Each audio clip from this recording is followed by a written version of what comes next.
not? We're going to start with the basic information about the entity you're going to create. This is all the information that relates to how your company behaves in the world. Throughout this lesson, I'm going to give you a ton of really complicated examples, but go through the template that we've linked to in this lesson. It's a standard set of questions that you and your other founders need to ask one another before you get lawyers involved, so you can come to a consensus on what the organization looks like. Start with the name. That's easy. Then we'll write out the organization's purpose. The organisation purpose is its main reason or activity, its reason for being. This statement is enshrined into the constitution of the company, so it's very hard to change. It should be short, just 1 or 2 sentences, describing the main mission or activities. The purpose of a company only comes into question when its activities aren't aligned with its purpose. Maybe a director is making decisions that conflict with the purpose. If you're a for-profit company, something open-ended is best, because this gives you lots of options down the road on how the company can be run. However, if your company exists for very specific outcomes, you want your purpose to be very specific too.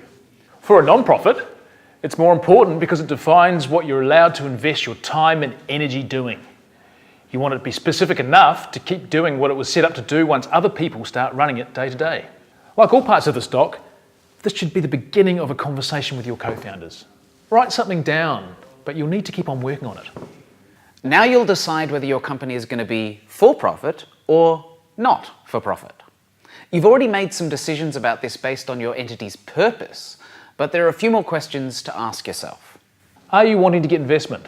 The kind where you sell part of your business for capital. It's actually impossible to sell part of your business if you're not for profit, as no one actually owns it. Secondly, do you want to maintain control of your company or run it via consensus? Of course, there is a risk that that consensus could be that you are no longer involved. Thirdly, some people start companies with the aim of selling them, and that's okay. But if this is your aim, then you'll need a for-profit company. Now, if you want to make sure that assets can only be transferred to another not-for-profit with a similar purpose on closure, then you'll need a not-for-profit. Finally, if you want to offer tax-deductible gift receipts so people can claim donations on their tax return, you'll have to start with a not-for-profit. Now, this is a big decision, but it is possible to add a second entity, either not-for-profit or for-profit, to your company structure later if you want to.